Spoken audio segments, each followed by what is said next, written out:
the 7 days faculty development program to virtual mode on research methodology for social sciences. The day 4 session will be handled by Professor Santosh Krishna, who holds MBA in International Business with distinction. He is qualified for UGC NET and JRF, which reflects a strong academic foundation. He also involves himself in various research activities, and his research interest focuses on finance and risk management. Our resource person is eagerly waiting to share his ideas on the topic data collection techniques. Santosh sir, now you can take over the session.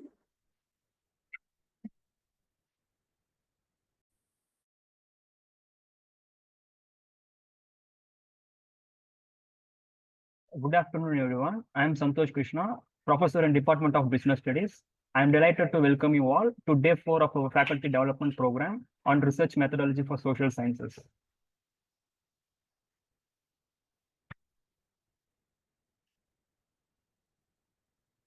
Okay, before we move into today's topic on data collection methods, let's have a quick recap of what we have covered in the previous session. Day 1, we have started with an introduction to research. This session explained what research is, why it is important, and different types of research. And it lays the foundation for the program.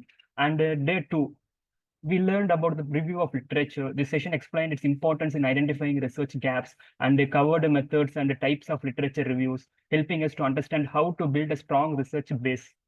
And the third one is very important one, which is conceptual framework for research, which means yesterday we discussed the conceptual framework. The session focused on identifying the research problem, forming research question, understanding the difference between the two, and finally creating a proper research design. Now day 4, we will focus on data collection method. This is one of the most important stages of research where we gather information that forms the backbone of our study. I look forward to share knowledge and interact with you all. Let's make the section informative and engaging.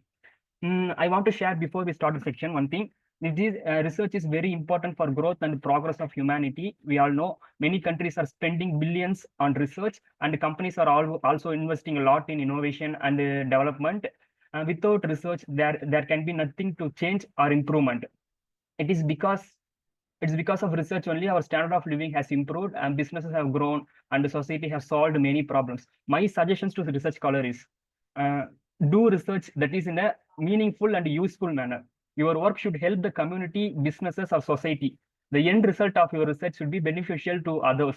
Please don't do research just to get a degree or recognition. Do it to solve real problems and to make difference in the world. That is my small suggestion to all the research scholars who are in this meeting.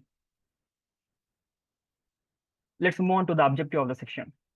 Objective of today's session is, by the end of the session, participant, which means you all able to define data collection and its importance in research. And next thing is we will explain you the role of research questions in guiding the process of data collection. Your research questions are like a map, helping you to know what kind of data you will need. So it is important one. And the next is describe primary data and secondary data collection method. We will then describe what is primary data and what is secondary data, what are the primary data collection methods and what are the secondary data collection method, and we will discuss the difference between the both and how each is used in research. And the fourth one is you will apply the appropriate data collection technique in research. You will learn which method suits different types of research. Which means you are in third step, you know what are the various methods for the data collection available. In fourth, how to apply it in the practical real research.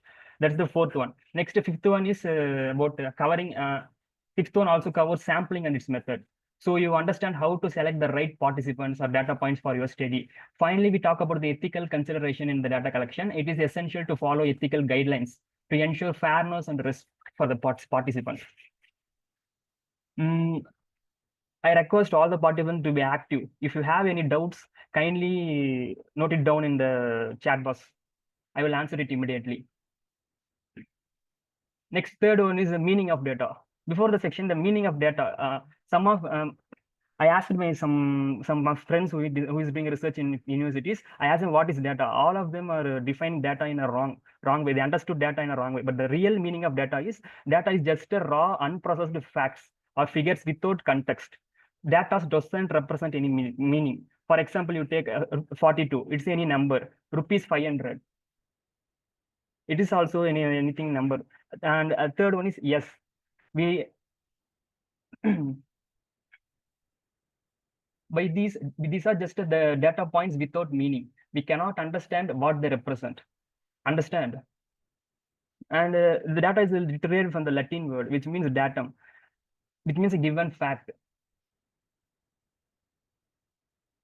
In research, data is a starting point. It needs to be processed, analyzed, and interpreted to give a meaning and a value. So data by itself is just a raw information. But when we apply context and analysis, it becomes useful for drawing conclusions. Next are the characteristics of data, which is also is a nature of data. The first one is raw and unprocessed. As we earlier discussed, data is a raw and unprocessed information. It is not yet analyzed or interpreted. Only after processing, it will make sense to in the context of our research. And the next one is contextual dependence. Data doesn't hold any meaning by itself. It values depends on the context in which it is used. For example, the number 500 can mean anything. It could be anything. It could be a number of students in the class or any amount or bank account, etc. When we process the data, then only it becomes information, which means it needs a contextual dependence. The next one is quantitative or qualitative. Data can be quantitative or qualitative. In further slides, I will define what is quantitative data and what is qualitative data and the steps. Next one is important of data in research. First one, data is a foundation of research. Data forms the base of any research. It is a raw material that helps us to develop theories, test hypotheses, and draw conclusions. Without data, research cannot stand on a solid ground. And the second one is evidence-based decision. Data allows researchers to make decisions that are backed by evidence, not just assumptions. There is a quote by W. Edward Deming. The quote is, "Without data, you are just another person with an opinion." This quote highlights the importance of data in making informed, objective, and credible decisions in research. Okay, the third one is real-world application. Data is crucial in applying research to real-world problems. It helps in solving practical issues and making decisions in various fields, such as healthcare, education, and business. But now our focus is social sciences, because our topic is research methodology for social sciences. So we recruit more focus on social sciences, which means data collection in social sciences. The next one is replicability. Data makes research replicable. Other researchers can use the data collection methods to test the results, ensuring the reliability and the credibility of the research. In day 2, Mr. Kiruba Shankar sir will talk about the review of literature. There, they use data of the previous or existing literatures.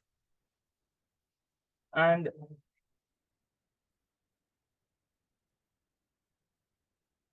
next one is DYKW pyramid. Without knowing this, don't do research. Without knowing the DYKW pyramid, don't do research. My kind advice.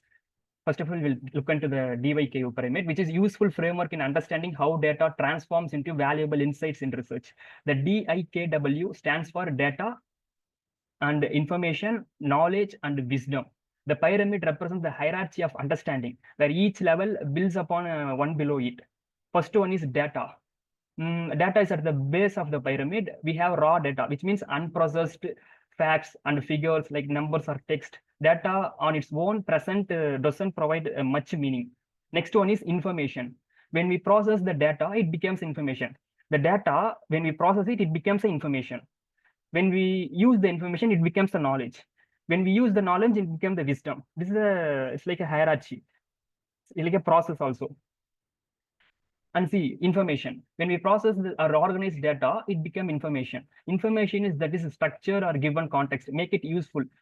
For example, 50, 100, or 200 is a data. When we organize, it becomes 50 rupees, 100 rupees, and 1,000 rupees likewise. Once we process another more level, it becomes a knowledge. How it's become knowledge, we'll see. When we analyze and interpret the information, we gain knowledge. The knowledge is the understanding of pattern, relationship, and insights derived from the information. For example, the 50 rupees is from Mr. Anand account. The 50 rupees is from Mr. Kiruba Shankar account. Likewise, we will make the information which was received by someone else. The 50 is a data. When we put 50, when we put it is the 50 rupees, it became the information. And when we derive the 50 rupees is received from Mr. Anand or Kiruba Shankar, it becomes knowledge. Okay. At the top of the pyramid, we have wisdom. Wisdom is the ability to make sound judgments based on the knowledge. It involves applying knowledge effectively to solve problems and make decisions. But based on the decision, for example, I give Anand 50 rupees, I give Kiruba Shankar 100 rupees. Based on the information or knowledge, I decide, I make a judgment. Why I give Anand 50 rupees? Why I give Kiruba Shankar 100 rupees? What's the difference between them? That is the wisdom. This DYKW pyramid helps us to understand how raw data can be transformed into actionable wisdom in research and decision making. It is a continuous process of analysis and interpretation to make data truly meaningful. The reason why you need to know about the data is then only you will succeed in the data collection process. Because collecting data is easy, but collecting right data is difficult. So it is important for you to know first what the data is. And we will next move on to the types, nature and its types.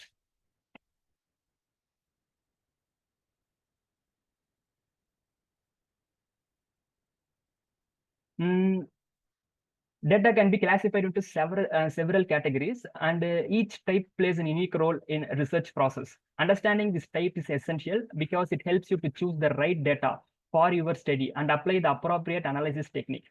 Because your research question is different, you have to use a correct data depending upon your research question. I'll tell how to choose data based upon your research question in the further slides. First of all, data is classified on the basis of source, time, and structure, etc. First, based on nature. Based on nature, data is classified into two main things. First one is qualitative data, and the second one is quantitative data. Qualitative data means descriptive, which means non-numerical in nature. Quantitative data means numerical. If it is any data which involves number or it is measurable, it is called quantitative data. Any data which is not measurable, not in number, which is called qualitative data. You all know. Qualitative data helps in understanding perception, opinions, and motivations, etc. And quantitative data is used to measure something. For example, if you go to any restaurant, you eat a food and you have to rate a food. You rate 5 out of 2, 5 out of 3 based upon your experience. That is the quantitative because you put number for rating. If the same you will express it in your feelings, it is a qualitative data. That's the difference between qualitative data and quantitative data. Here is an example. The left side is a qualitative example for qualitative data. It's a feedback received from a user. If you read the feedback, it is a free. I like this tool because it is very intuitive. Any user, he is a user of some Google Sheets. He's mentioning his review with opinion about the software in the left side, and the right side is quantitative data. Example for quantitative data.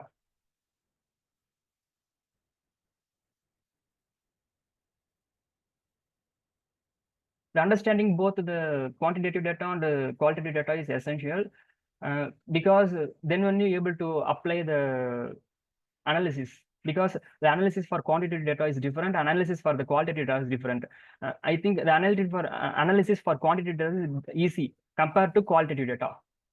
Because quantitative data involves numbers, is it easy to analyze by using the statistical softwares like R programming or any other analysis? But analyzing the qualitative data is difficult because it's full of paragraph. But there are some analyses are there, like thematic analysis. Likewise, we can use to analyze qualitative data.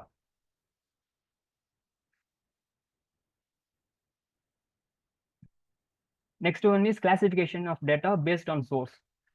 Based on source, data is classified into two things. The first one is primary data and the second one is secondary data. Primary data is nothing but the original data, which means collected by the researcher itself.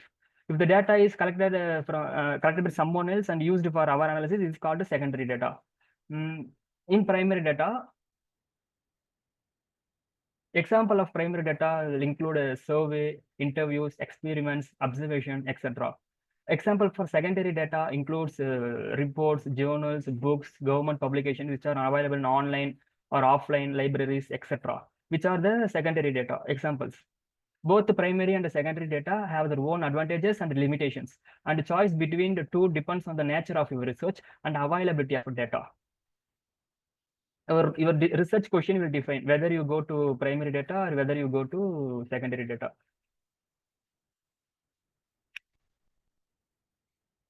Next, classification of data based on time. Here, the data is classified into two types. First one is time series data, and the second one is cross-sectional data.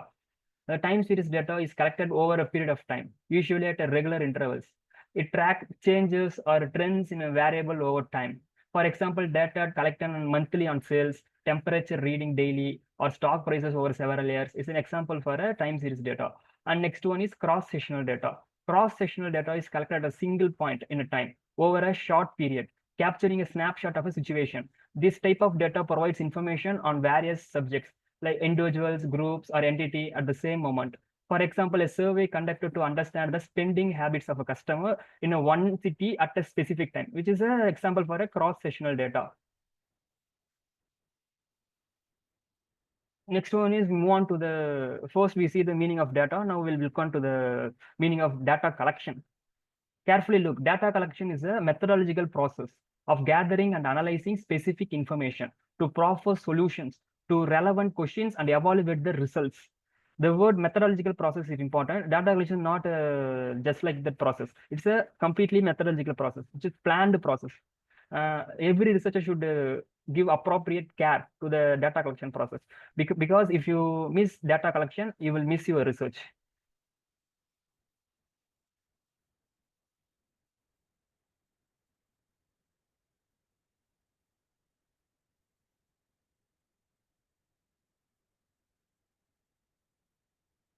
The next is why focus on data and data collection. In research, data collection is a crucial step because data is the heart of research. Just as a vehicle runs on fuel, research runs on data. While steps like a literature review and research writing are important, research can still exist without them. However, without data, research is impossible. Whether your research appropriate is whether your research approach is inductive or deductive, data remains essential to the process. So data is really important one.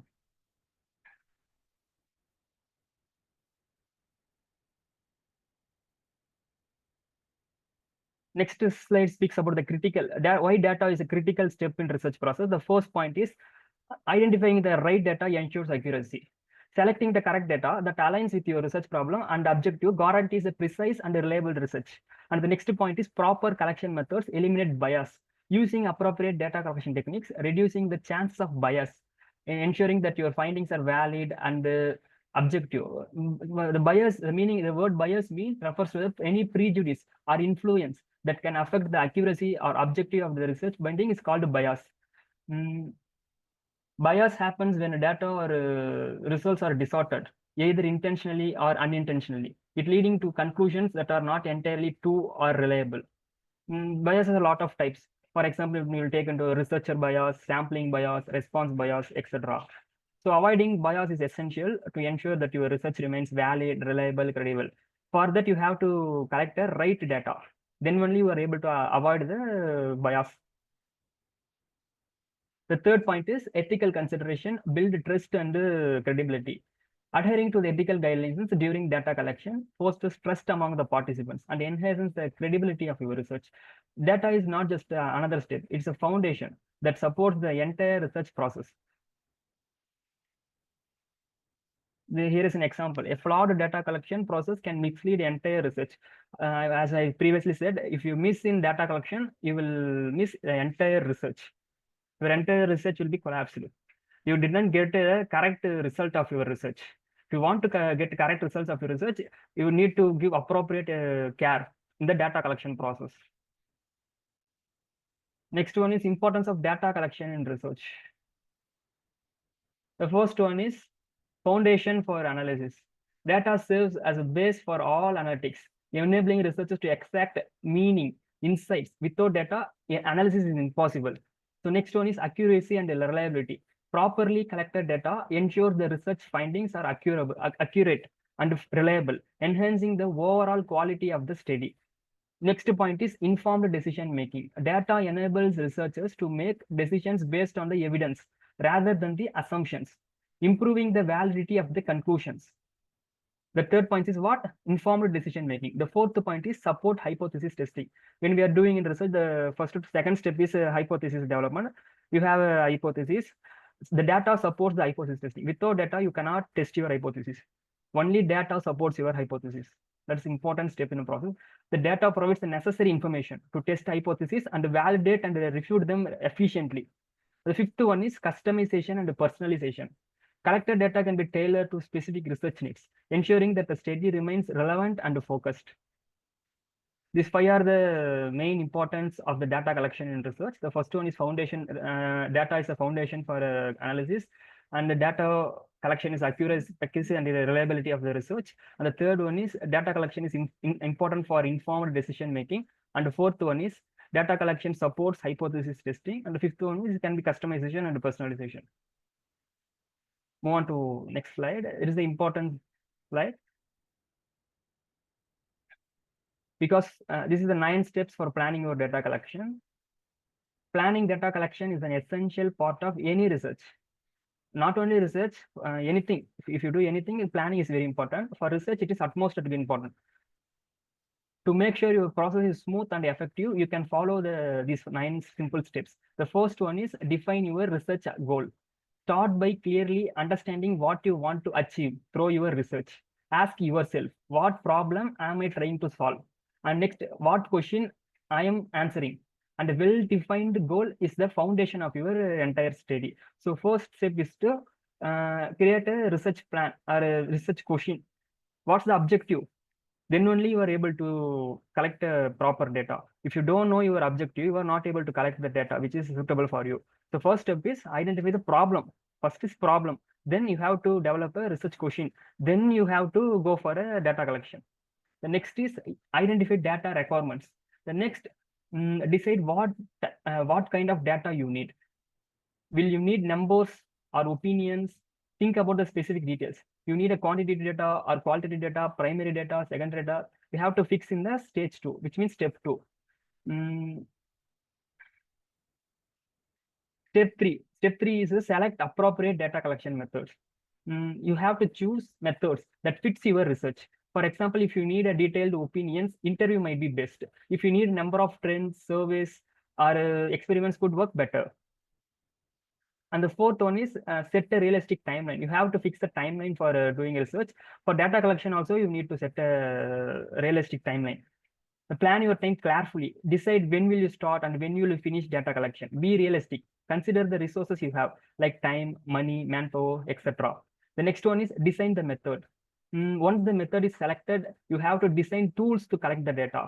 And there is a difference between the data collection methods and the data collection techniques. I will explain you in detail in further slides. But in short, you have to know. Once the method is selected, design tools to collect the data. For example, prepare a questionnaire, interview guide, or observation sheet. Make sure these tools are easy to use and directly related to your research goals. The sixth step is pilot testing.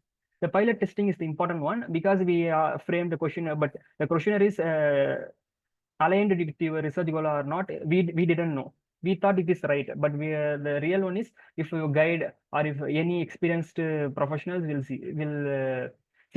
tell the corrections about the questionnaires you developed. That's the pilot testing. Before you start the full-scale data collection, test your tools on a small group.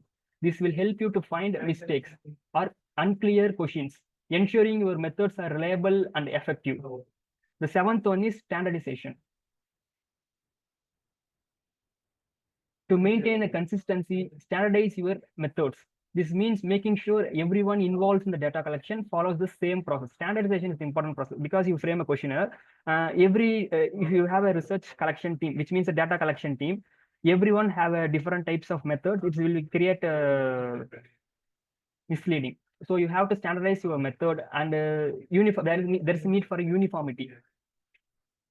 This avoids confusion also and ensures your data collection is comparable. The next one is establish data collection procedure.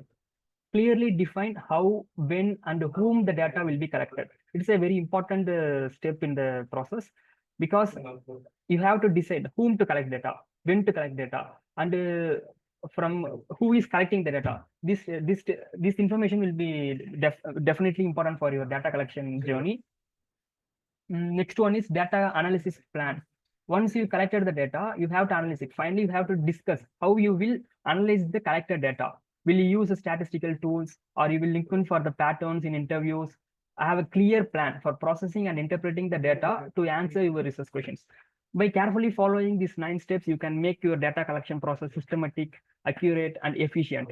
Remember, good planning leads to a reliable results. Without planning, your data collection is impossible. So you have to plan appropriately to get success in your research.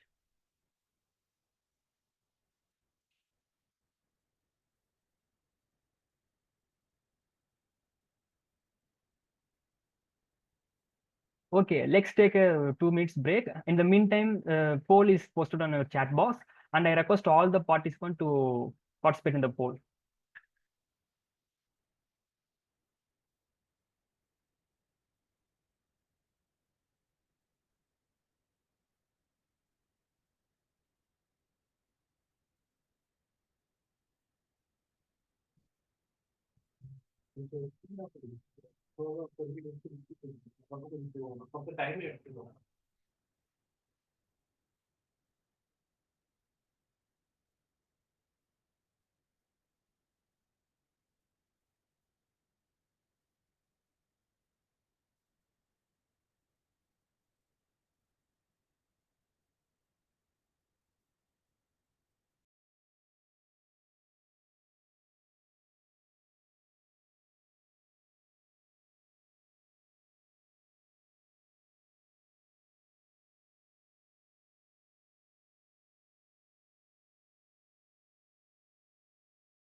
Okay, we will begin the session.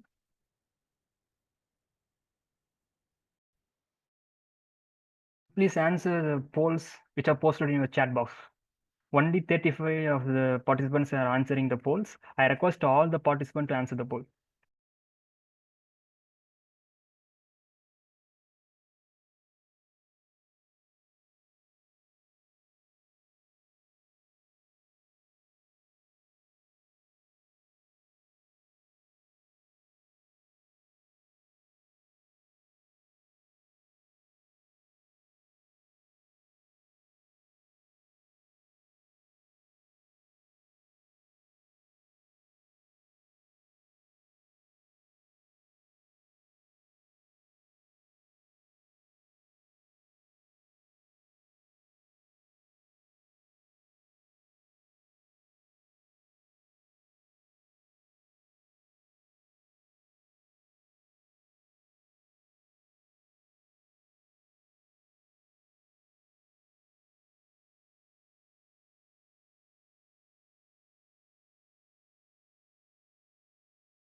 Okay, let's begin. The first question is, you are collecting data on a number of cars in a parking lot every day. What type of data that is? The answer for this question is quantitative data, because the data involves the numbers. Because number of cars, we are collecting a data for a number of cars.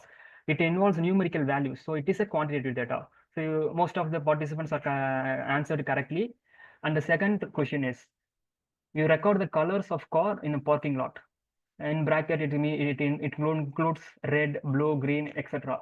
What type of data that you are collecting? The answer for this question is qualitative data, because any data which does not involve involve numbers is called qualitative data.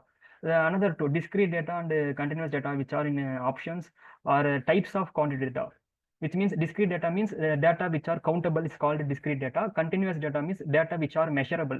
For example, number of person in class or number of participant in this meeting, which are countable one, because we can easily countable what are the number of participant in the meeting likewise. So which are called discrete data, which if in case of continuous data, if in case of a continuous data, it just cannot be countable, which is measurable, like height of a person or kilometers of a road, which are measurable. So these data are called continuous data. You have to know the difference between the each type of data. And the third question, you are using a company's annual sales report to analyze the sales trend. What type of data you are using in the question? The answer is secondary data, because the company's annual sales data is already published one. We have to make use of it. So it is a secondary data.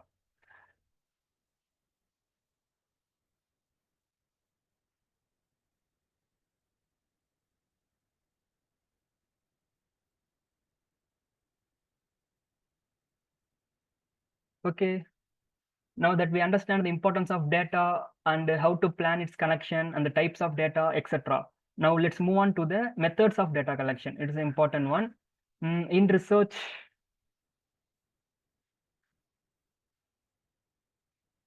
before knowing the methods of collection, you have to identify the difference between the methods of data collection and the techniques of data collection. In research, data collection methods or techniques are used to gather information for your study. These methods ensure we gather data accurately, efficiently, and ethically. Choosing the right method is important. First, you have to know the meaning of the methods of data collection. These are all the overall strategies or approaches used to gather data. Methods include broad collection like survey, interview, observation, or experiments, etc. For example, what approach will I use to collect data is a method of data collection. Next one is techniques of data collection. Technique of data collection is a part of method of data collection.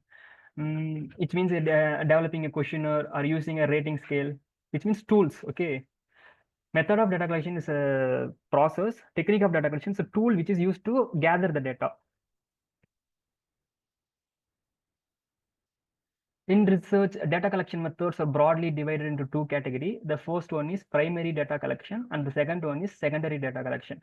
Let's understand the difference between the each of examples of the each. The first one, primary data collection method. Primary data collection means already we saw what is primary data. Primary data means we are collecting, which means as a researcher, I am collecting data for myself is called primary data. Primary data.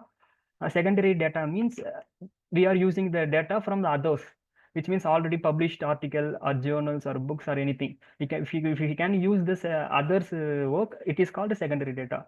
There are different types of methods for collecting primary data and collecting secondary data. The methods which are used to collect primary data is called primary data collection method. The method which is used to collect secondary data is called secondary data collection methods. Primary data collection methods include survey or questionnaire, interview, observation, and experiment. Secondary data collection method will include literature review, government databases, commercial databases, web scraping, etc.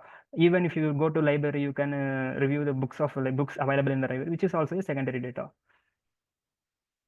Next is selection of methods of data.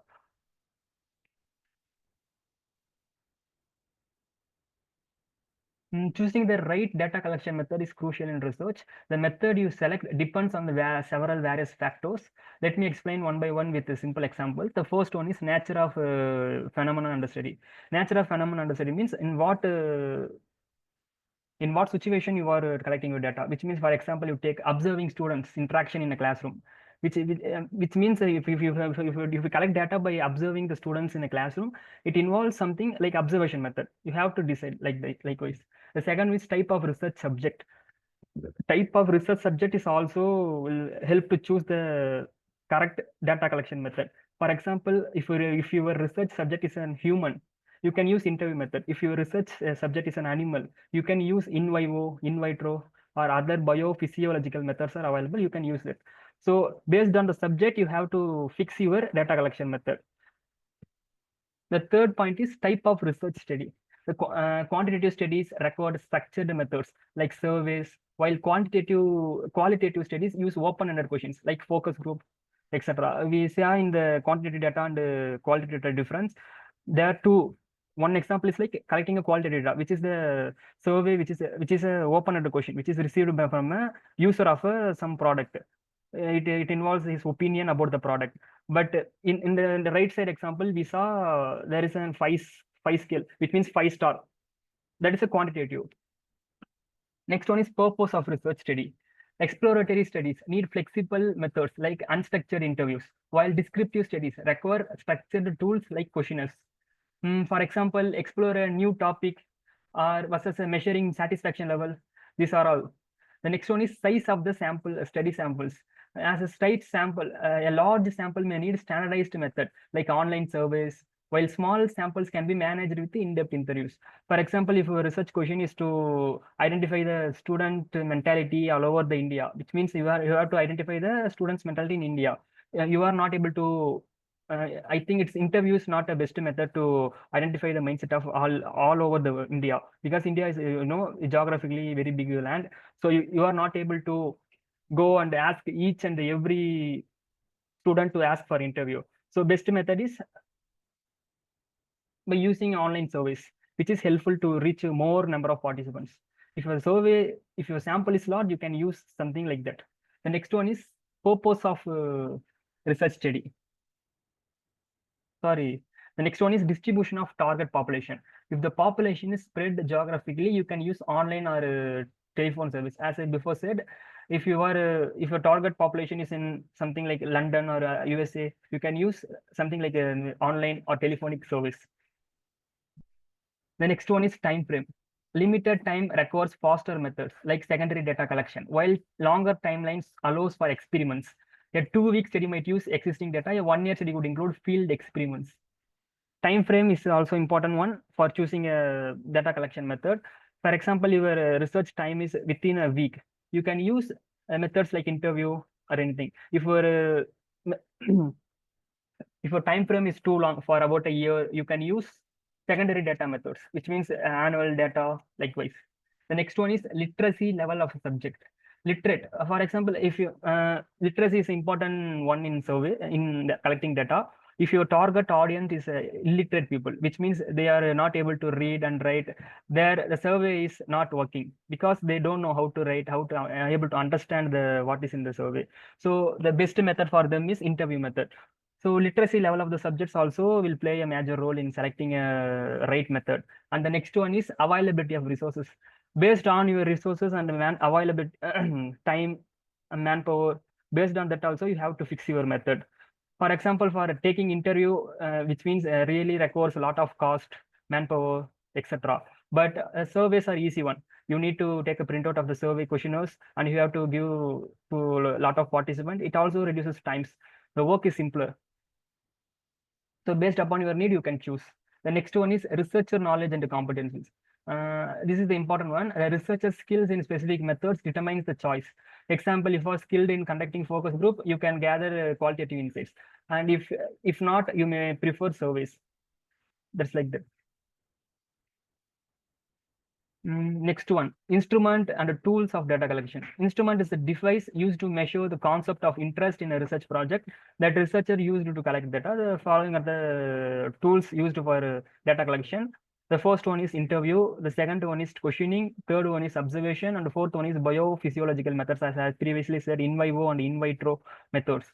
In vivo means you are using some any materials to analyze the living organisms like any animals or etc. In vitro means using the glass oriented, which means using laboratories to make research is called in vitro.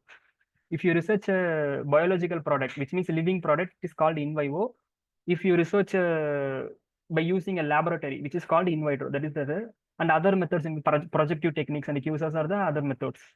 I'll explain in later.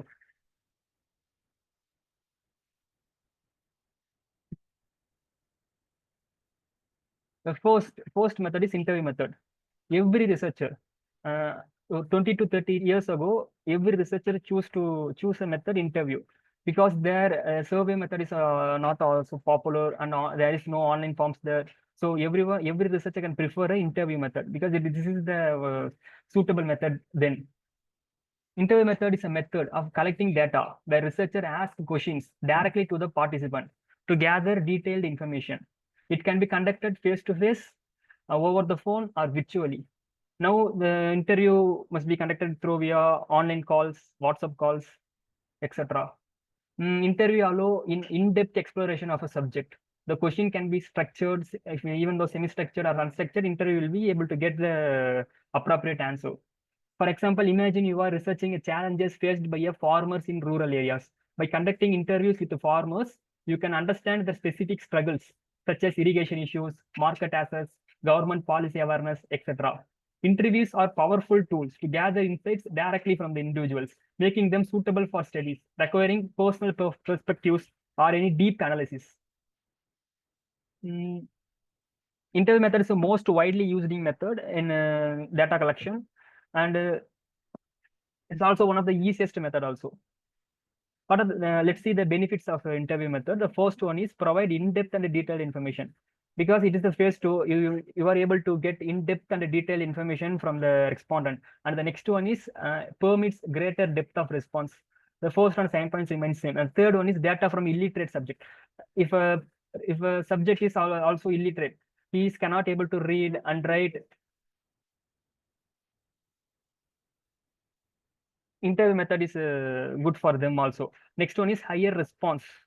Higher level of responses come from the subjects. The next one is clarify misunderstanding. The interview, for example, if in case of a questionnaire method, it is hard to respondent to get clarity about the questions. In interview, it is easy to remove the misunderstandings. And the next one is ask questions at several levels.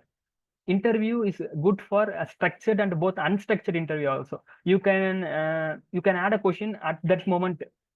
That is the one of the best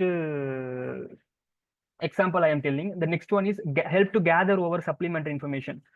And next one is use of special devices. You can use special devices like a video recording, etc. And the next one is accuracy can be checked. These are all the benefits of conducting interview to collect data. Next, when to use interview.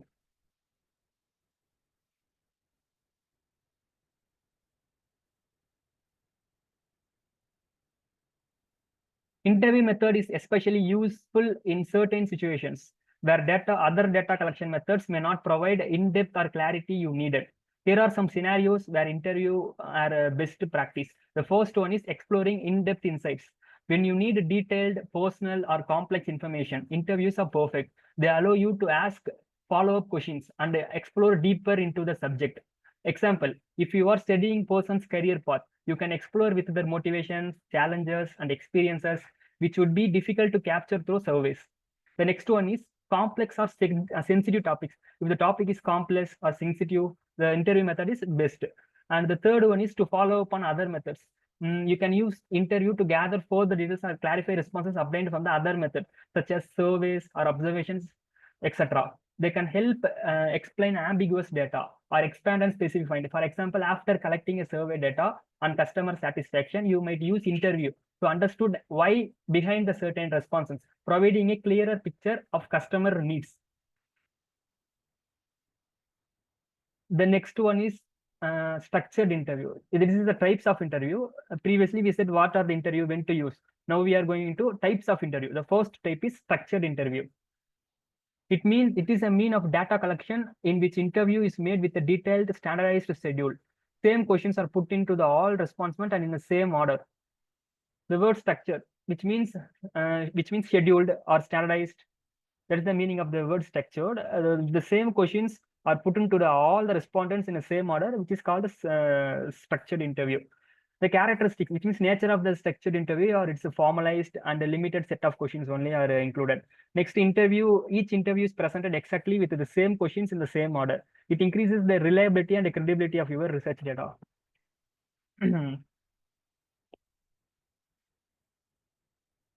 Example, if you imagine you are conducting a research on employee satisfaction, you may ask all the participants the same question on a scale of 1 to 5. How satisfied are you with the current working environment? Like, this is an example question. This uniform approach allows you to gather similar responses from each participant, making it easier to analyze the data statistically. Next one is advantages of a structured interview will include consistency, time efficient, or easier data analytics, etc. Next one is unstructured interview. Unstructured interview is opposite to structured interview. It is a method wherein questions can be changed to meet the respondent's intelligence, understanding, or beliefs. Questions are changed based on how each individual respond to the questions. First question will be same for all the participants, but the remaining questions will change based upon the respondent's knowledge. Unlike structured interviews, in-depth interviews are unstructured interviews are not formalized and has open-ended questions. Its aims is to explore the information from the respondents. It increases the reliability and credibility of research data. It facilitates natural, unobstructed proceedings of the interview procedure. Next one is in-depth interview. In-depth interview is a qualitative research method that allows for a deeper understanding of a participant's thoughts, feelings, and experiences. Unlike structured interview, in-depth interview are more flexible and allow the researcher to explore topics in detail through open-ended questions. If a question is like open-ended, it is called as an in-depth interview. Example, suppose you are conducting research on students' experiences with online learning. You could ask an open-ended question. Example is, can you describe your experience in online learning platform over the past year? This question will engage the participant to share the challenges, what they enjoyed, and the suggestion for improvement, etc. This in-depth conversation will provide a more complete picture than the simple yes or no answer. Next one is focused group interview. A focused group interview is nothing but a group of experts are called for interview and talking about the specialization, the subject. It is an unstructured group interview technique where 8 to 12 members are brought together under the guidance of the trained interviewer to focus on a specific phenomenon. Usually in focus group interview, only the experts of the particular department can be called. Next, characteristics. Characteristics of a focus group interview consists of 8 to 12 members who are homogeneous in term or demographics and socio-economical characteristics, etc. For example, if you want to get a focus interview improvement, you can call the group of industrial experts from the HR department and call for the interview. That is called focus group interview. Next one is telephonic interview. Telephonic interview is a method of conducting interview over the phone. It can be particularly useful when geographical barriers prevent face-to-face interactions. This method ensures that the researchers can still gather valuable insights from participants who are far away or in the remote locations without the need for travel. For example, let's say you are conducting a research on farmers in rural area about their access to the model agriculture techniques. How many of the farmers may live in the remote villages, making it difficult for you to visit to them in person. However, by using telephonic interviews, you can reach them out to this farmer directly and gather the responses and conduct the research without the need for it. The next is the interviewing process. Now, before previously we saw what is interview and the types of interview, characteristics of interview. Now we will proceed to the interviewing process. What is the process of interview? The first one is preparation for interview. Preparation in the sense it involves setting clear objective for the interview, deciding on the questions to ask and understand the participant's background. It's important to choose the right location and the time for the interview to make the participant comfortable. A well-prepared interview helps the well-prepared interviewer helps ensure the conversation stay focused and relevant. And the next one is pre-interview introduction. A researcher introduces himself to all the respondents respectfully. Let the participant know how the data will be used and assure them that the responses will be kept confident. And these steps help to tone for the respectable and open conversation. It's also important to get their consent to proceed. The next step is developing a rapport. Rapport means being comfortable with the respondent. Establishing a connection with the participant is essential. This step involves making the participant feel comfortable and valued. You can do this by using friendly tone, actively listening, and showing empathy. When rapport is built, the participants are more likely to share honest and detailed information, which enhances the quality of the data. The next one is carrying the interview forward. After you did all the steps I mentioned, first step, prepare for an interview, pre-interview introduction, and the developing rapport, you can carry on the interview forward. During the interview, it is important to stay focused on the questions, but also be flexible enough to allow participants to share their thoughts freely. Ask follow-up questions when necessary, and encourage the participant to elaborate on the responses. Maintain a natural flow and stay engaged through the session. These 4 steps are the important process in interview. And the 5th one is recording the interview. While conducting the interview, it is important to take accurate notes or record the conversation with the permission of the participant. This helps ensure that you don't miss any critical details. Proper recording makes it easier to analyze the data later. Next one is closing the interview. At the end of the interview, thank the participant for the time and the contributions. Give them an opportunity to add any final thoughts or clarify anything that they said during the interview. Reassure them about the confidentiality of the responses and explain them what will happen next in the research process. It is important to leave the interview on a positive note. Interviewing process is a structured approach that ensures the gathering the useful data in a respectable and ethical manner. By preparing well, building a rapport, and following these steps, you can enhance your quality of your interviews and the data you collected. The next tool we are discussing is questionnaire, an important data collection tool in research. In 2024, most of the researchers are using this method, questionnaire. We will cover when to use questionnaire and explore the different types of questionnaire will be in the further slides. The first, we will see what is the meaning of questionnaire. A questionnaire is a structured instrument consisting of a series of questions prepared by the researcher that the subject is asked to complete to gather data from individuals about the knowledge, attitude, feelings, etc. The questionnaire is a structured self-report paper and pencil instrument that a researcher subject is to have. Now it is comes online. For example, if you have collected data by using a Google form, it involves questionnaire. We have to frame questionnaires in the Google form. Then only we are able to share to the respondents, and the respondent answer the questions. This slide talks about the when to use the questionnaire method. The first one is exploring in-depth insights. Questionnaires are great when you want to gather detailed information from a large number of people. It allows you to get a deeper understanding of what people's opinion, beliefs, or experience. For example, a survey on the customer satisfaction would use a questionnaire to collect the valuable insights. Now, most of the researchers are using this method questionnaire. The next one is it is a complex and a sensitive topic. When dealing with a topic that needs sensitive or complex, questionnaires offers a way to gather responses without the pressure of a face-to-face interaction. This can help participant feel more comfortable and answering honestly.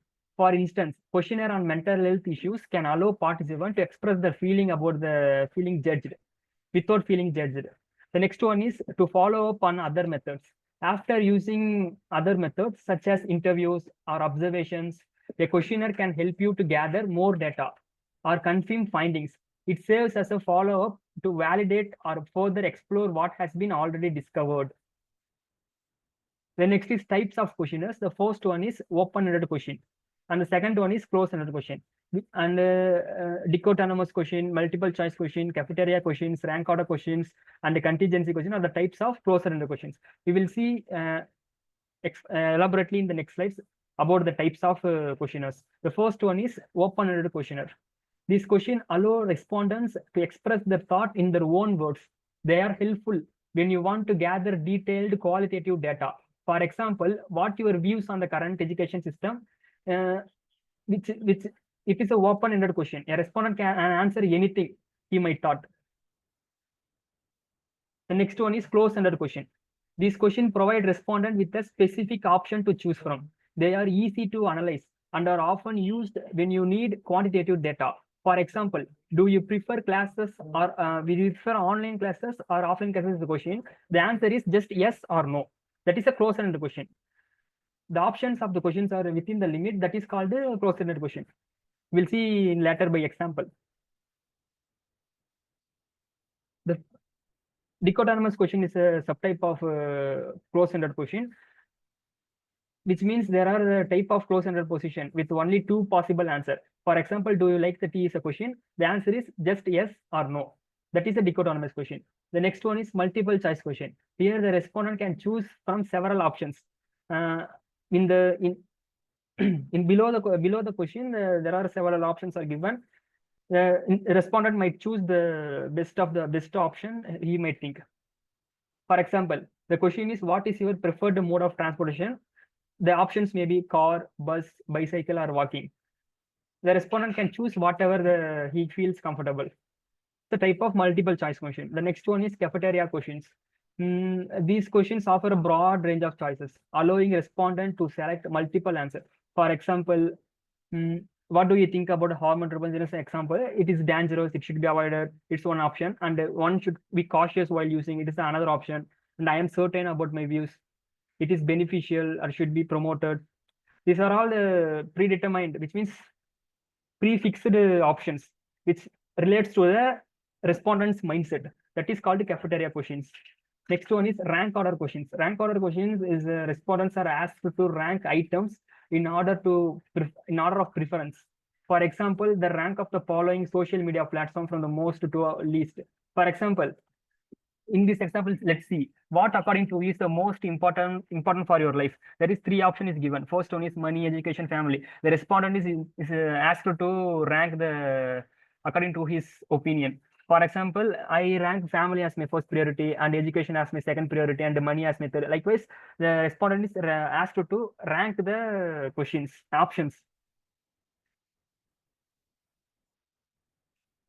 The next important tool of data collection is attitude scales. Attitude scales are structured tools used to assess a person's attitude or opinion on a specific subject. They are designed to capture the intensity of a respondent's feelings, whether positive, negative, or neutral, etc. These scales help researchers quantify abstract concepts like attitudes, beliefs, and opinions in a way that it can be measured and analyzed.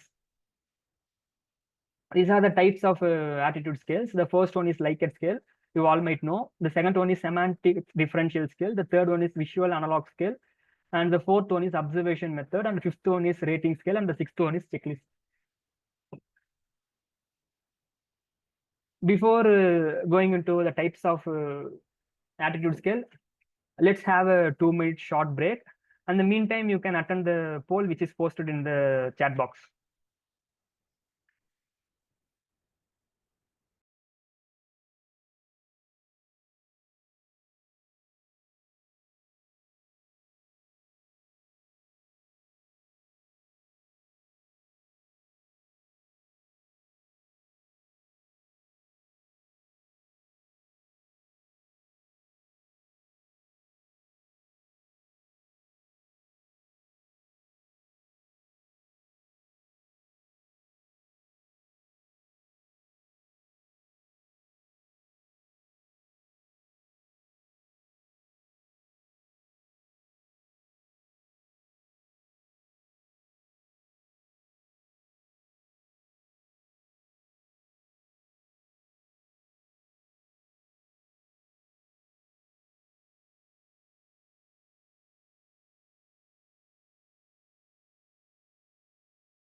Video on ஆக மாட்டேங்குது sir.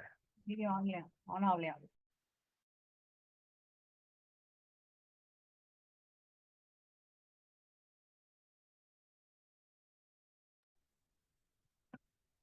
Okay, we will begin the session after answering the poll questions.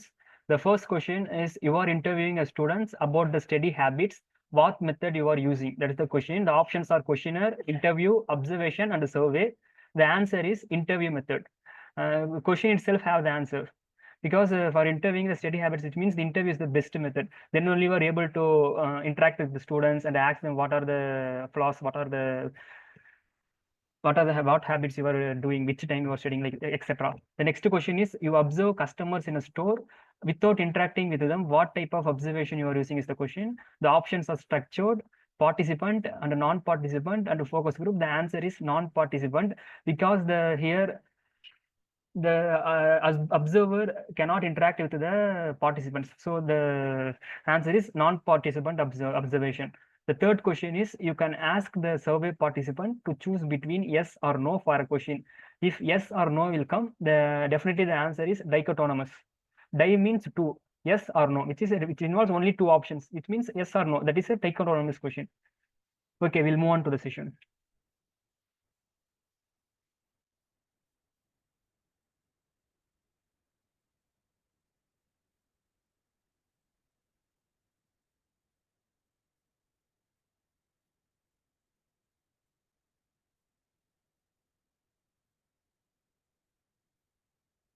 Before break, we saw the types of attitude scales, which includes Likert scale, semantic differential scale, visual analog scale, observations, rating scales, checklist, etc. First, we will see what is Likert scale.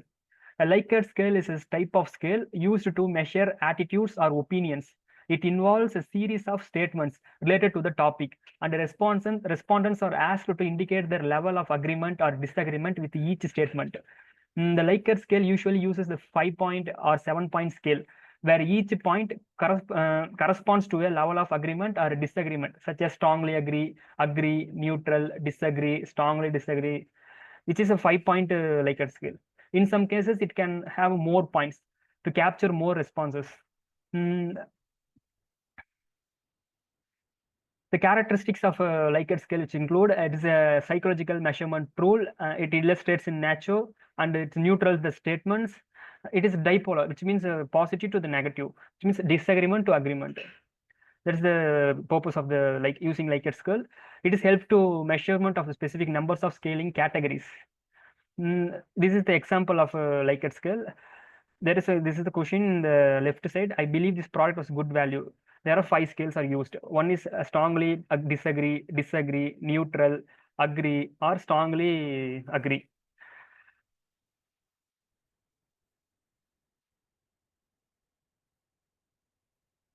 The uses of a Likert scale will include measuring the attitudes and opinions, and used to study emotional states such as personal traits and beliefs, and used to used to get as customer feedback, such as businesses often use Likert scales in a survey to understand how customers feel about their products or services.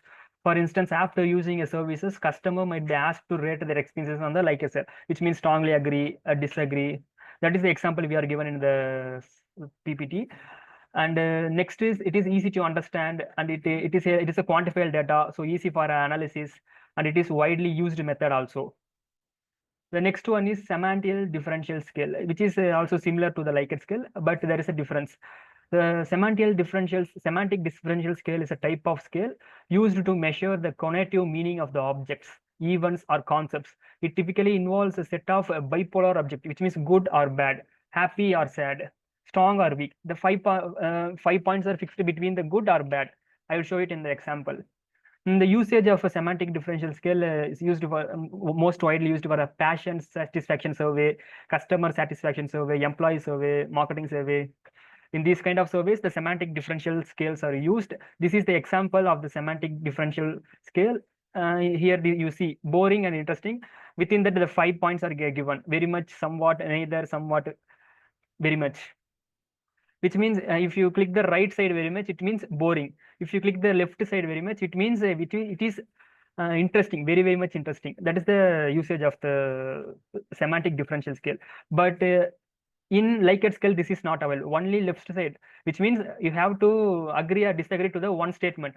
But in semantic differential format, you can, which is bipolar, you can boring or interesting. You can answer to two things in the same question. I hope you understand the difference between the what the Likert scale is and what the semantic differential scale is. And the next one is observation method. It is a very famous method. You all know there is a theory, Hawthorne experiments. The experiment is gathered by the observation method only. It is one of the famous research in the field of management. It is conducted by, I think, General Electric company. Let's see what is observation is. It is a way of gathering data by watching behaviors, events, or noting physical characteristics in their natural settings. Observation can be overt or covert. Overt means everyone knows that they are being observed. Covert means everyone do not know that they are being used. Overt observation is useful in some manner, and covert observation is useful in some. Covert observation is used in finding the employee performance, etc. If, for example, if I am a researcher, I am researching about the employee performance. If I choose the observation method to analyze the performance, if I am with them, if they know they are being observed, they will increase their performance, because this is the human nature. So in that type, we have to use the covert method, because they don't know I am observing them. They are doing the same work. This is the example of a researcher observing the students while during the class.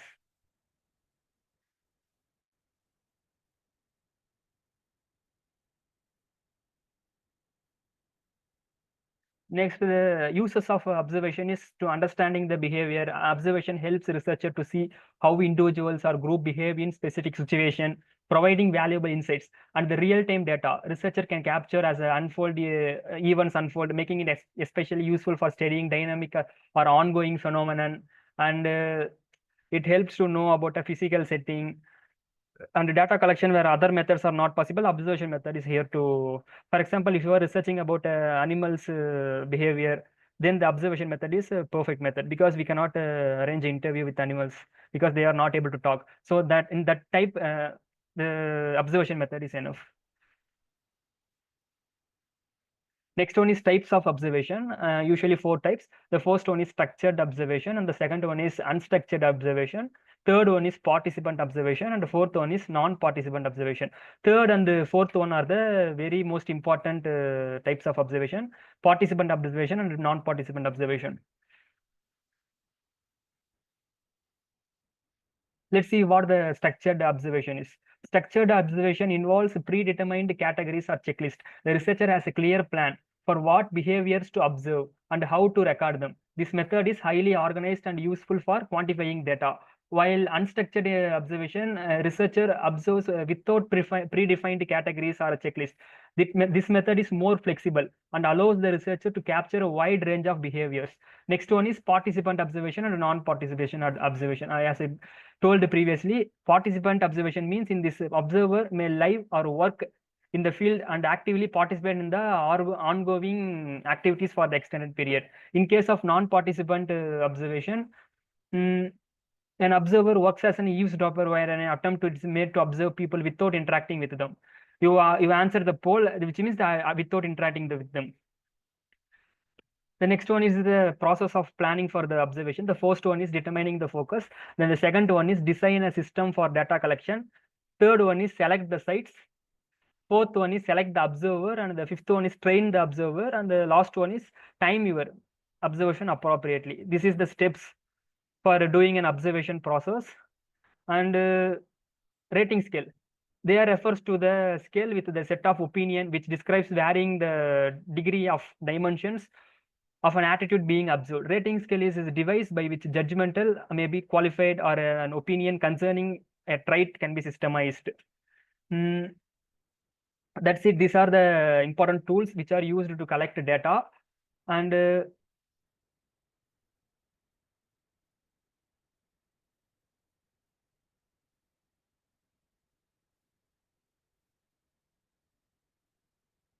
let's move on to the final topic, which is the challenges in the data collection.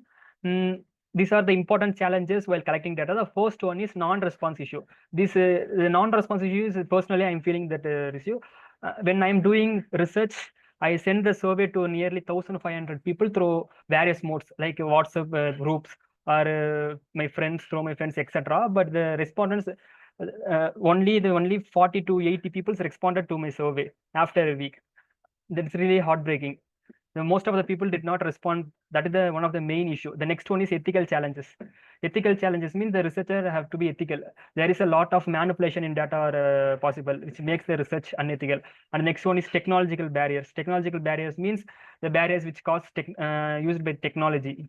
The next one is data collection bias. I already mentioned what the bias is.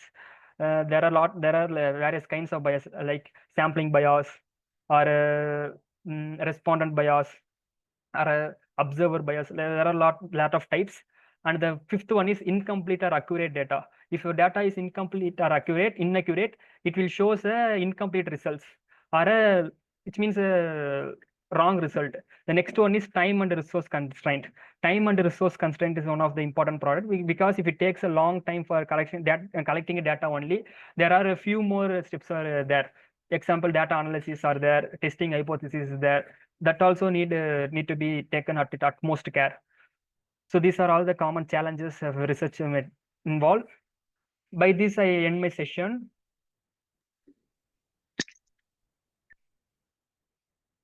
And I want to thank all of you for the active participation. Today, we learned about the importance of data collection in research and the different methods you can use to gather data. We also explored some of the methods and the techniques which is used to collect data. As you continue your research journey, I encourage you to apply what you have learned today and make sure that your collected data is only relevant, but also ethically gathered and analyzed. Before we end, I will like to remind you that the next two sessions are very important, as we will be discussing hypothesis testing 1 and hypothesis testing 2. These topics are very crucial for the research. So I request all of you to attend the next two sessions to fully benefit from the content. Thank you once again, and thank you for your time and participation. Thank you, sir. Thank you, Santosh, sir. Thank you for an elaborate and an in-depth explanation about the data collection for research and the techniques used in data collection. It's really mind-blowing and a wonderful session.